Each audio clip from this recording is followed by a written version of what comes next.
Assalamualaikum warahmatullahi wabarakatuh. Bismillahirrahmanirrahim. Alhamdulillahirabbil alamin. Wassalatu wassalamu ala asyrafil anbiya'i wal mursalin sayyidina wa maulana Muhammadin wa ala alihi wa sahbihi ajma'in. Amma ba'du. Qala al-musannifu rahimahullah wa nafa'ana bi 'ulumihi fid dharain amin ya rabbal alamin. Al-faslu sadis fil i'tikaf wal jud wa qiraatil Qur'an fi Ramadan. Pembahasan ke-6.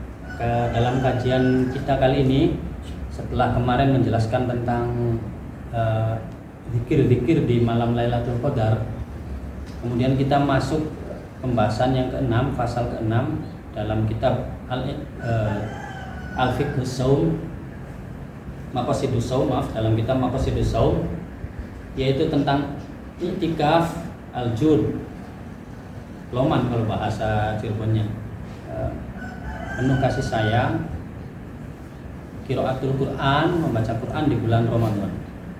Artinya akan membahas zikir-zikir yang dilakukan di bulan Ramadan.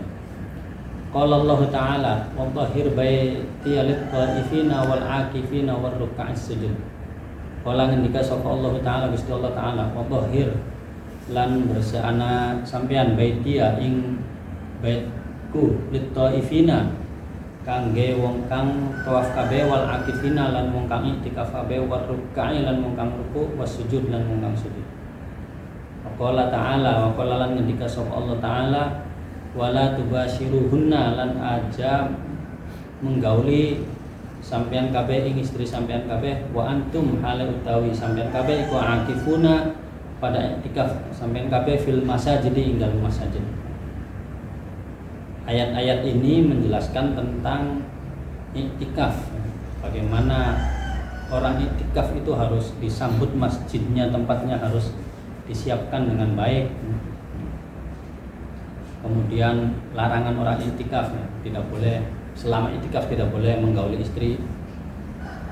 Lalu apa sih iktikaf itu? Wal iktikaf utawi iktikaf iku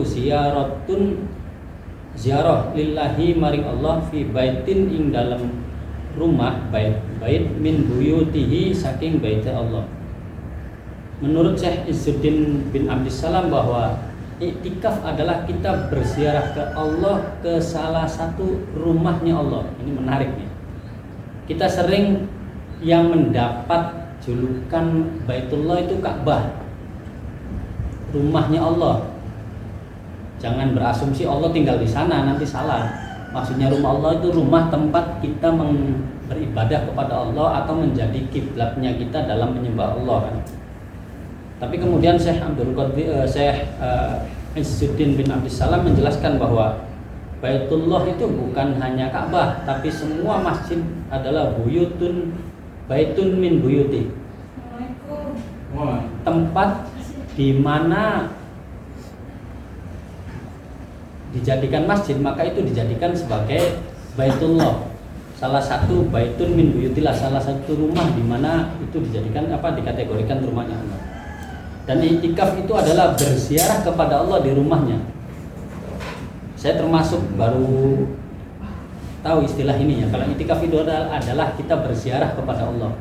Selama ini kita ziarah ke Wali Songo, ke para kiai, ke makamnya orang tua dan sebagainya. Ternyata iktikaf juga kategori ziarah, kita ziarah kepada Allah. Di mana ziarah kepada Allah? Karena Allah tidak butuh tempat dan kedudukan, tidak butuh tempat dan waktu, maka ziarah ke Allah adalah ke salah satu bait rumah yang dimana rumah itu dijadikan tempat beribadah kepada Allah, maksudnya gitu. Jadi iktikaf adalah kita menghadap kepada Allah, berziarah kepada Allah di rumah, di mana rumah itu menjadi tempat menyembah Allah. Itu bahasa lebih jelasnya. Wal inqita ilaihi fihi, wal inqita dan memutuskan dari selain Allah, ilaihi hanya fokus ning Allah, fihi ing dalam bait. Ya sudah, hanya fokus ke Allah ketika kita iktikaf di masjid itu. Wa haqqul mazur utawi hake wong kang den ziarahi, utawi hake kang den ziarahi iku ayyukrama yen tamulyaaken sapa al-mazur zairuhu ning wong kang ziarai al-mazur. Dan ingat, tuan rumah punya kewajiban menghormati tamunya. Ini maksudnya karena kita yang iktikaf ini adalah tamunya Allah, maka Allah pasti menghormati kita. Itu yang ingin disampaikan oleh Syekh Izzuddin bin Abdissalam terkait tentang iktikaf. Jadi iktikaf itu kita berziarah ke Allah di rumah di mana rumah itu dijadikan tempat ibadah kepada Allah, yaitu masjid. Dan satu hal yang harus kita yakini bahwa al-mazur, siapapun yang diziarahi itu punya kewajiban menghormati yang menziarahinya. Nah, Allah akan menghormati kita yang menziarahinya melalui tempat-tempat ibadah, rumah yang dijadikan tempat ibadah kepadanya. Wa haqqul mazur an yukrama zairuhu. Nanti saya bikin status WA kalau yang begini. Saya ingat cerita kiai saya dulu ketika ziarah Wali Songo di Sunan Gresik kalau nggak salah, atau Sunan siapa itu. Kebetulan penuh, sesak. Sementara waktu sudah mepet. Ketua rombongan minta nunggu sampai kosong baru kita bisa masuk ke makam agar lebih dekat dengan makbarohnya wali. Saya baru sadar berarti beliau itu membaca kitab ini. Guru saya Kiai Muntab almarhum itu ngomong, wali itu orang baik. Orang baik itu kalau kita bertamu ke tempat orang baik, kalau kitanya susah masuk ke rumah karena penuh, pasti tuan rumahnya yang menyamperi kita ke sini. Jadi kita tahlil di sini saja, nanti beliau datang ke sini katanya. Oh, ternyata ada dasarnya beliau ngomong begitu. Iktikaf itu bertamu ke Allah, berziarah ke Allah, dan Allah sebagai tuan rumah akan menghormati tamunya.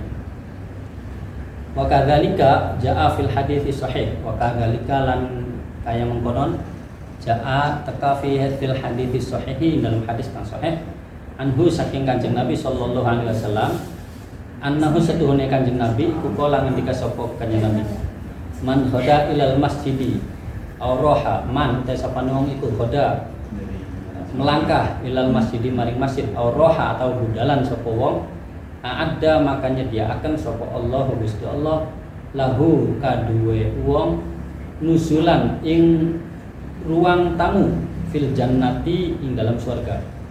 Kullama khoda semangsane lunga sapa wong auroha atau budalan sapa wong.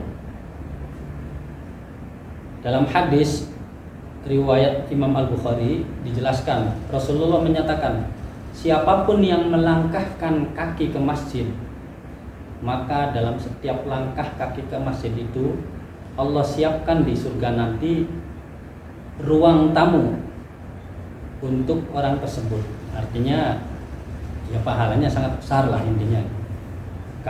Kalau kita mau melangkah dari rumah menuju ke masjid untuk iktikaf, maka itu kita akan disediakan di surga nanti ruang tamu. Mafhumnya, kalau Allah menyediakan ruang tamu khusus untuk kita, ya kita bakal masuk ke sana, nggak mungkin masuk di neraka kan? Bagaimana mungkin Allah menyiapkan sesuatu yang kemudian tidak dipakai itu? Wa ma khalaqtu hadza batila, kan ma khalaqta hadza batila. Kau tidak pernah menciptakan sesuatu yang sia-sia. Gimana Pak? Barangkali perkenalan dulu di surga loh, terus silakan balik lagi ke neraka. Oh nggak mungkin, nggak mungkin. Jadi kita harus menangkap hadis Nabi itu secara komprehensif ya, bahwa siapa yang menuju masjid Allah akan sediakan surga baginya. Maka cara pandang kita itu harus satu, husnudzon kepada Allah. Kalau hati kita masih digerakkan oleh Allah ke masjid, itu tandanya Allah ngasih kode bahwa kita sudah disediakan tempat di surga, ruang tamu. Kalau Allah menyediakan ruang tamu di surga, itu artinya kita dipilih oleh Allah untuk menjadi hamba-hambanya yang bakal masuk surga. Kita harus husnudzon ke Allah seperti itu. Tapi bukan untuk sombong, untuk husnudzon. Karena tidak mungkin Allah menyiapkan ruang tamu di surga, kemudian kita yang dikasih ruangannya malah dilempar ke neraka, kan tidak mungkin.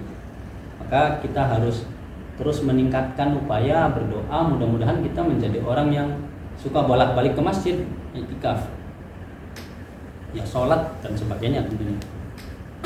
Wal mustahabbu utawi kang den sunnahaken iku ayat takifa ayat ta iktikaf sapa wong al asral awakhira ing 10 akhir min Ramadana saking bulan Ramadan li talabi Lailatul Qadri karena ngilari keutamaane Lailatul Qadar.